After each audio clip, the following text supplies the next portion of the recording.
नमस्कार, मैं डॉक्टर अशु श्रीवास्तव, प्रधानाध्यापिका, राजकीय हाई स्कूल पीपली खेड़ा, मेरठ, कक्षा 11, विषय नागरिक शास्त्र, पहली पुस्तक राजनीति सिद्धांत, इसका तीसरा अध्याय समानता। इस अध्याय के बारे में बच्चों मैं आपसे चर्चा करूंगी। इस अध्याय को पढ़ने से पहले आपने स्वतंत्रता के बारे में पढ़ा। स्वतंत्रता न केवल बाह्य नियंत्रण है, बल्कि स्वतंत्रता व्यक्ति के अंतर बोध के द्वारा, कुशलता के द्वारा दिया गया उचित निर्णय है। अब इस अध्याय में आप समानता के बारे में पढ़ेंगे, जिसके मुख्य बिंदु है समानता क्या है, हमें इस नैतिक और राजनीति आदर्श के बारे में क्यों सोचना चाहिए। दूसरा बिंदु, क्या समानता का मतलब व्यक्ति से हर स्थिति में एक समान व्यवहार करना है। तीसरा बिंदु, कि हम समानता की ओर कैसे बढ़ सकते हैं और जीवन के विभिन्न क्षेत्रों में असमानता को न्यूनतम कैसे कर सकते हैं। चौथा बिंदु है कि हम समानता के राजनीतिक, आर्थिक और सामाजिक आयामों को अलग अलग कैसे समझ सकते हैं। समानता का अर्थ, समानता एक ऐसी अवधारणा है जिसके माध्यम से समाज में आर्थिक, सामाजिक, राजनीतिक विषमताओं को दूर करने के लिए देश के समस्त नागरिकों को समान रूप से उनके व्यक्तित्व के सर्वांगीण विकास के समान अवसर प्रदान किए जाएं। अब मैं आपको बताती हूँ समानता का महत्व क्या है। समानता एक ऐसी शक्तिशाली नैतिक, राजनीतिक आदर्श रूप में मानव समाज की चेतना को अभिप्रेरित और निर्देशित करता रहा है। ऐतिहासिक घटनाओं को यदि हम देखते हैं तो जितनी भी क्रांतियां हुई हैं वो कहीं ना कहीं असमानताओं के होने के कारण हुई हैं, जिसमें राजनीतिक अधिकारों की मांग को लेकर के क्रांतियां हुई। 18वीं शताब्दी के में 1789 फ्रांस की क्रांति में भू सामंती, राजशाही और अभिजात वर्ग के विरुद्ध स्वतंत्रता, समानता और बंधुत्व के नारों को लेकर क्रांति हुई। इसी तरीके से रूस की 1917 की क्रांति जो जार के खिलाफ थी, इसी प्रकार से दक्षिण एशिया और अफ्रीका में रंग भेद नीति के खिलाफ और महिलाओं के शोषण और दलितों के शोषण के लिए जो भारी असमानताएं हुई हैं, जिसके कारण समानता की अवधारणा जो उत्पत्ति हुई। और समानता की अवधारणा सर्वप्रथम इंग्लैंड के विचारक जॉन लॉक, जिन्होंने किताब लिखी है टू ट्रीटीज ऑफ गवर्नमेंट, जिसमें समानता के बारे में अवधारणा दी है कि मानव समाज में समानता एक प्राकृतिक अधिकार है और इस अधिकार के लिए मानव समाज ने संघर्ष किया है। अब आपको मैं ये बता रही हूं कि जो भारी असमानताएं बनी हैं, उन असमानताओं के मुख्य आंकड़े जो अंतर्राष्ट्रीय स्तर पर हैं वो क्या हैं। पहला है, दुनिया के 50 सबसे अमीर आदमियों की सामूहिक आमदनी दुनिया के 40 करोड़ सबसे गरीब लोगों की सामूहिक आमदनी से अधिक है। तो दूसरी असमानता, दुनिया की 50% गरीब जनसंख्या का दुनिया की कुल आमदनी में हिस्सा केवल 5% है, जबकि 10% अमीर लोग दुनिया की 54% आमदनी पर नियंत्रण करते हैं। तीसरा तथ्य, पहली दुनिया, खासकर उत्तरी अमेरिका और पश्चिमी यूरोप के अगड़े अर्थात विकसित देश, औद्योगिक देशों में दुनिया की आबादी का 25% हिस्सा रहता है, लेकिन दुनिया के 86% उद्योग इन्हीं देशों ऊर्जा इन्हीं देशों में इस्तेमाल की जाती है।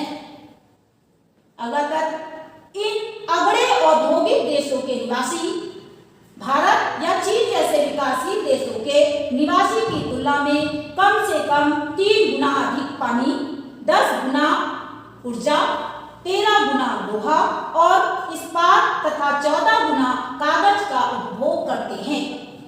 अगला तथ्य, गर्भावस्था से जुड़े कारणों से मरने का खतरा नाइजीरिया के लिए 18 में से 1 मामले हैं, जबकि कनाडा के लिए यही खतरा 8,700 में से 1 मामले में है। अगला तथ्य, जमीन के अंदर से निकलने वाले ईंधन यानी कच्चा माल, कोयला, पेट्रोलियम और गैस के जलने से दुनिया भर में यानी पूरे विश्व में जो कार्बन डाइऑक्साइड निकलती है, उनमें से पहले दुनिया के औद्योगिक देशों का हिस्सा 2/3 है। अर्थात जो विकसित देश हैं वो प्रदूषण अधिक फैलाते हैं। अम्लीय वर्षा एसिड के लिए जिम्मेदार सल्फर और नाइट्रोजन ऑक्साइड का भी 3/4 हिस्सा इन्हीं अगड़े देशों द्वारा ही उत्सर्जित होता है। ज्यादा प्रदूषण फैलाने वाले बहुत सारे उद्योगों को विकसित देशों से हटाकर विकासशील देशों में लगाया जा रहा है। यही कारण है कि विकसित देशों से हटाकर इन उद्योगों को विकासशील देशों में लगाया जा रहा है। अब मैं बच्चों आपको भारत के संबंध में जो आर्थिक असमानताएं रही हैं, उनके कुछ आंकड़े आपको यहाँ पर दिखाती हूँ और बताती हूँ। भारत की 2001 की जनगणना के लिए जो घरेलू संपदा और सुविधाओं के बारे में आंकड़े प्रस्तुत करे गए हैं, वो आपके सामने हैं। जो शहर और ग्रामीण क्षेत्र के बीच में भारी असमानताएं हैं, इसको यहाँ पर दर्शाया गया है। इसको आप अपने खुद के स्वयं के परिवार के में यदि आपके पास जो जैसी भी स्थिति है, उसको आप टिक या क्रॉस करके भी अपनी परिवार की स्थिति भी समझ सकते हैं। जैसे बिजली का कनेक्शन ग्रामीण क्षेत्र में 44% है, तो शहर में 88%। देखिए कितना अंतर है दोनों के अनुपात में। मकान में शहरी नल का जो कनेक्शन है वो ग्रामीण में 10% है, तो शहर में 50% है। मकान में स्नान घर ग्रामीण क्षेत्र में बहुत कम है, यानी 23% है, तो शहरी परिवार में 70% है। इसी तरीके से टेलीविजन जो ग्रामीण क्षेत्र में 19 परिवारों में है, तो शहरी परिवारों में 64 परिवारों में है। इसी प्रकार से स्कूटर, मोपेड और मोटरसाइकिल जो व्हीकल्स होते हैं, वो गांव में 7 है, तो शहर में 25 परिवारों में है। कार, जीप और वैन जो भी है, वो गांव में यदि किसी एक परिवार में है, तो शहर में उनकी अपेक्षा अनुपात में 6 परिवार में ये सारे वाहन पाए जाते हैं।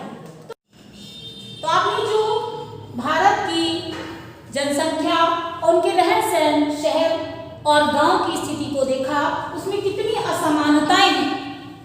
ये असमानताएं ही समानता को जन्म देती हैं। इसी आधार पर कि क्या कारण है कि ये असमानताएं समाज में पाई जाती हैं, तो मुख्य 2 हैं, प्राकृतिक और सामाजिक असमानताएं। प्राकृतिक असमानता को कहते हैं जब मानव समाज में मानव जन्म लेता है, तो वो कोई गोरा होता है, कोई काला, कोई लंबा, कोई छोटा, और किसी की IQ पावर बहुत तेज होती है, किसी की मंद होती है और किसी की बहुत कम होती है।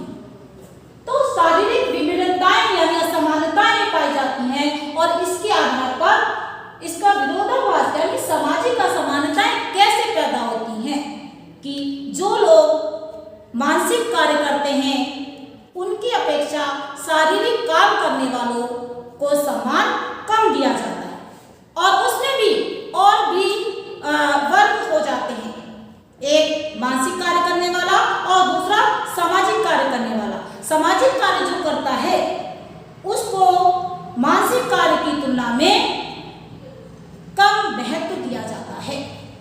साथ ही जो शारीरिक कार्य में उनका भी अनुपात अलग अलग हो जाता है, उनका भी वर्ग अलग अलग हो जाता है। जो सफाई का काम करते हैं, जो हाथ से जो मजदूरी का कार्य करते हैं, उनमें भी जो सफाई का कार्य करते हैं उन्हें सम्मान न के बराबर यानी शून्य दिया जाता है। तो ये असमानताएं ही समाज में समानता को जन्म देती हैं। अब मैं आपको ये बताती हूँ कि समानता के 3 आयाम हैं। 3 आयाम, जिसमें पहला आता है राजनीतिक समानता। राजनीतिक समानता उसे कहते हैं जब देश का नागरिक होने के नाते उसे समान रूप से नागरिकता प्रदान की जाती है। मत देने का अधिकार स्त्री और पुरुष को समान रूप से दिया जाता है। सरकारी नौकरियों में समान रूप से उसे आवेदन पत्र भरने का और नियोक्ता रूप में चयन होने का समान अधिकार दिया जाता है। साथ ही उसे कानून के समक्ष समान संरक्षण दिया जाता है। ये सारी राजनीतिक असमानताओं को दूर करते हुए समानता के अवसर प्रदान करना राजनीतिक समानता कहलाती है। तो दूसरा यहाँ पर पॉइंट आता है सामाजिक समानता। सामाजिक समानता उसको कहते हैं जो समाज में जाति, वर्ग, गोत्र के आधार पर असमानताएं व्याप्त हैं, उन असमानताओं को दूर करके उन्हें समान रूप से कानूनी संरक्षण दिया जाए और उन्हें विशेष रूप से उनके विकास के अवसर प्रदान किए जाएं। उदाहरण के लिए जैसे स्त्री और पुरुष में कोई भेद ना किया जाए, इसी प्रकार से समाज में सवर्ण और दलितों के बीच में कोई भेद ना किया जाए। ये समानताएं सामाजिक समानता के अंतर्गत आती हैं। तीसरी समानता आर्थिक समानता। आर्थिक समानता उसे कहते हैं जब नागरिकों के मध्य उन्हें व्यवसाय करने के समान अवसर प्रदान किए जाएं तो उसे आर्थिक समानता कहते हैं। जैसे किसी भी देश में समाजवाद की स्थापना, जिसमें उत्पादन के साधनों का समान रूप से सभी नागरिकों को समान रूप से उनको लाभ अर्जित हो और उत्पादन के साधनों का उपयोग वो कर सके।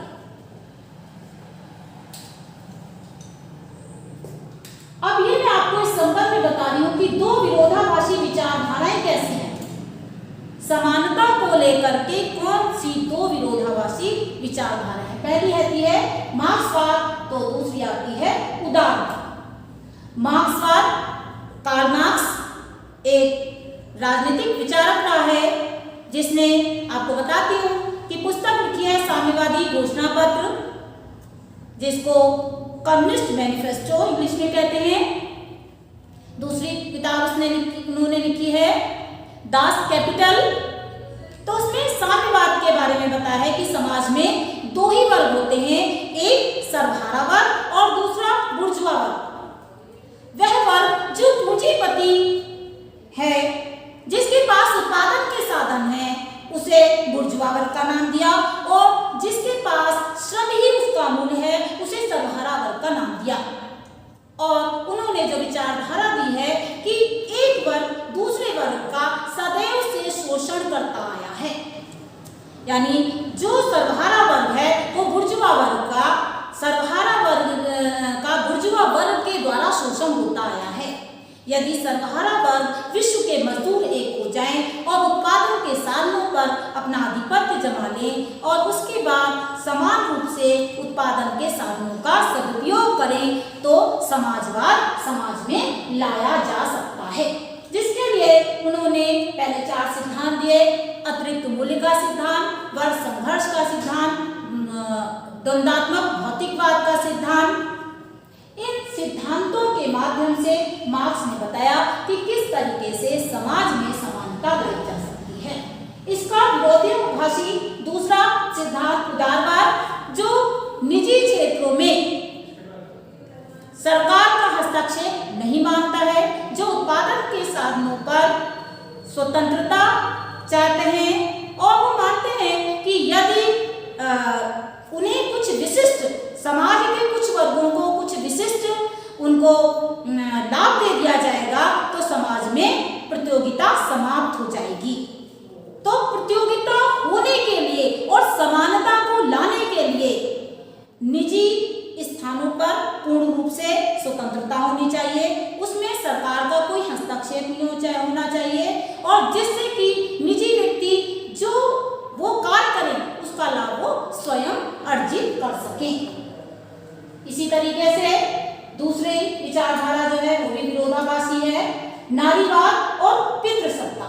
नारीवाद वह अवधारणा जिसमें नारी को सर्वोपरि माना जाए, जिसमें महिलाओं को पुरुषों के से अधिक अधिकार दिए जाएं, उनको मत देने का अधिकार दिया जाए, उनके विकास के समान अवसर दिए जाएं और जिससे समाज का वो भी एक प्रमुख अंग है और उन्हें विकास के पूरे अवसर दिए जाएं। तो दूसरी तरफ विरोधाभासी जो पितृसत्तात्मक अवधारणा है जिसमें पिता के आधार पर ही समाज का विकास हुआ है, ऐसा मानते हैं और ये मानते हैं कि नारी को वो स्वतंत्रताएं नहीं देनी चाहिए जिससे भारी असमानता पैदा होती है। तो इस तरीके से ये दोनों ही विचारधाराओं में दोनों ही विरोधाभासी हैं जो समानता के लिए अलग अलग अपनी विचारधाराएं देते हैं।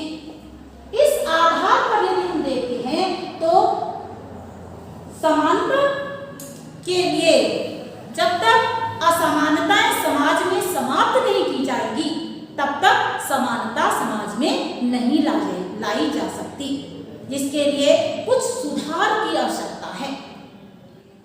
सुधार में सभी देशों के संविधान में कुछ आधारभूत उनमें प्रावधान कर दिए जाते हैं जिससे समाज के सभी वर्गों में समान रूप से उनके विकास के अवसर प्रदान किए जाएं, जिसमें समानता के लिए कुछ विशेषाधिकार हैं।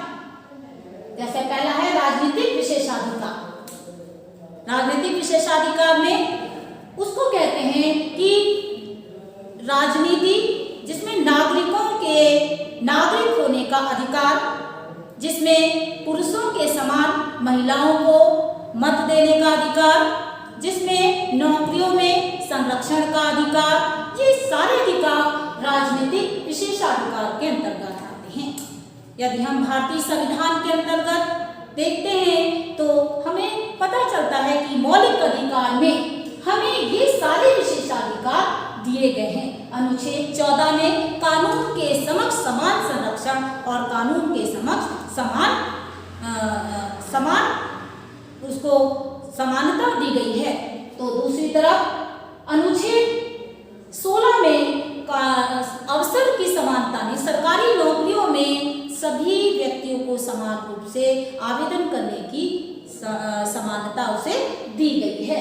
इसी तरीके से अनुच्छेद 18 में भी उपाधियों का अंत करके समानता लाने की कोशिश की गई है। तो बच्चों आप ये देखिए कि राजनीतिक विशेषाधिकार में संविधान के अनुच्छेद 16(4) में सरकारी नौकरियों में अनुसूचित जाति, अनुसूचित जनजाति और पिछड़े वर्ग को समान रूप से लाने के लिए उन्हें विशेषाधिकार दिया गया है। तो ये आपको राजनीतिक विशेषाधिकार के अंतर्गत बताएंगे। अब आपको बताते हैं कि सामाजिक विशेषाधिकार क्या है। सामाजिक विशेषाधिकार उसको कहते हैं जब समाज के वे वर्ग जिनका शोषण हुआ है, जिनका अन्य समाज से उनमें कुछ दूरियां आ गई हैं, उन दूरियों को दूर करने के लिए जो सरकार के द्वारा विशेष प्रावधान किए जाते हैं उनको सामाजिक विशेषाधिकार की श्रेणी में रखा जाता है और सभी देश अपने अपने संविधान में उन्हें विशेषाधिकार देते हैं। भारत के परिप्रेक्ष्य में यदि हम देखें तो अनुच्छेद मौलिक अधिकार अनुच्छेद 15 में धर्म, जाति, वर्ग के नाम पर निषेधाधिकार दिया गया है, जिसमें देश का प्रत्येक नागरिक जिनके बीच में धर्म और जाति और वर्ग के के नाम पर कोई भेदभाव न हो। साथ ही अनुच्छेद 17 में छुआछूत के अंत का प्रावधान किया गया है और साथ ही साथ उसके लिए बहुत सारे अधिनियम भी बनाए गए हैं कि समाज के जो दलित वर्ग है उनके साथ अन्य वर्गों के द्वारा उनका शोषण ना किया जाए। इसके लिए 1989 में अस्पृश्यता निवारण अधिनियम, नागरिक संरक्षण अधिनियम, ये इस तरीके के अधिनियम बनाए गए जिससे समाज के दलित वर्ग का शोषण अन्य वर्ग के साथ ना किया जा सके। इसके लिए अनुसूचित जाति जनजाति आयोग का भी गठन किया गया। साथ ही पिछड़ी जाति के आयोग का गठन किया गया। महिला वर्ग के विकास के लिए महिला आयोग बनाया गया और पूरे मानव समाज के विकास के लिए मानव अधिकार आयोग का गठन किया गया, जिससे समाज में सामाजिक विषमताएं ना आ सकें और समाज में समानता लाई जा सके। अगला आर्थिक विशेषाधिकार। आर्थिक विशेषाधिकार उसको कहते हैं जब समाज में समाज के वर्गों को अपना व्यवसाय करने के समान अवसर विशिष्ट रूप से प्रदान किए जाएं। वे वर्ग जो कमजोर हैं, जो स्वतः अपने व्यवसाय को नहीं कर सकते, उनकी कार्यकुशलता कम है, उनको अन्य समाज से ऊपर उठाने के लिए विभिन्न देश अपने अपने देशों में संविधान के अंतर्गत प्रावधान करते हैं। भारत में भी इसको देखते हुए आर्थिक विशेषाधिकार कुछ दिए गए हैं। मौलिक अधिकार में अनुच्छेद 19 में ही कारोबार की स्वतंत्रता दी गई है। नीति निर्देशक सिद्धांतों में मिश्रित अर्थव्यवस्था को अपनाया गया है और साथ ही आर्थिक विकास करने के लिए जो स्कूलों में छात्र और छात्राएं पढ़ते हैं उनके लिए छात्रवृत्ति की व्यवस्था की गई है। उनके लिए ऋण की व्यवस्था की गई है। जो किसान हैं और अपना व्यवसाय बढ़ाना चाहते हैं उनके लिए ऋण की व्यवस्था की गई है। ये सभी कुछ आर्थिक विशेषाधिकार की श्रेणी में आते हैं। इस प्रकार से समाज में समानता लाने के लिए सकारात्मक कुछ विशिष्ट विशेषताएं उन्हें दी जाती हैं, जिससे समाज के अन्य वर्ग जो अपनी कार्यक्षमता से अपना विकास करते हैं उनकी श्रेणी में उनको लाया जा सके। इसकी बहुत सारे विचारकों ने आलोचना की है कि इस तरीके से समाज में इस स्थिति को लाने पर समाज में पुनः असमानता आ जाएगी। क्यों? क्योंकि वो वर्ग जो आर्थिक राजनीतिक रूप से संपन्न है उनको, और दूसरी तरफ जो आर्थिक और राजनीतिक रूप से संपन्न नहीं है उन्हें विशिष्ट विशेषताएं दी जाती हैं। ऐसे समाज में भारी असमानता पैदा होती है। इस तरीके से आपस में प्रतियोगिता और प्रतिस्पर्धा समाप्त होती है। बहुत सारे विचारकों ने इसकी आलोचना की है। साथ में अगर मूल्यांकन करते हैं पूरे अध्याय को तो आप देखेंगे कि समाज में कोई भी देश पूरे समाज से बना हुआ है, इसलिए समाज के जितने भी वर्ग हैं उन्हें समान अवसर देने के लिए समानता की अवधारणा का जन्म हुआ। यद्यपि ये अवधारणा एक सामाजिक अवधारणा है और निरंतर परिवर्तन के साथ इसमें विकास होता है और समानता स्वतः भी आ जाती है, परंतु ये विकास धीरे धीरे होता है। राजनीतिक रूप से इसे सकारात्मक और औपचारिक उपलब्धि देते हुए इसमें एक संशोधन करके समाज को समान अवसर समानता लाके किए जा सकते हैं। तो इस अध्याय को आपने पूरा पढ़ा। इसके बाद ये आपकी अभ्यास प्रश्नावली आती है जिसे आपको बच्चों करना है कि मैं आपको पढ़ के सुनाती हूँ, आप अपनी नोटबुक में इसके प्रश्नों को उत्तर को लिखेंगे और यदि कोई परेशानी आती है नहीं आती है तो आप कमेंट बॉक्स में जाके मुझसे पूछ सकते हैं। कुछ लोगों का तर्क है कि असमानता प्राकृतिक है, जबकि कुछ अन्य का कहना है कि वास्तव में समानता प्राकृतिक है और जो असमानता हम चारों ओर देखते हैं उसे समाज ने पैदा किया है। आप किस मत का समर्थन करते हैं? इस प्रश्न में आपको असमानता प्राकृतिक है जो मानते हैं लोग, उनका कहना है वास्तव में समानता प्राकृतिक है और जो असमानता है वो कहते हैं वो चारों तरफ लोगों ने पैदा करी।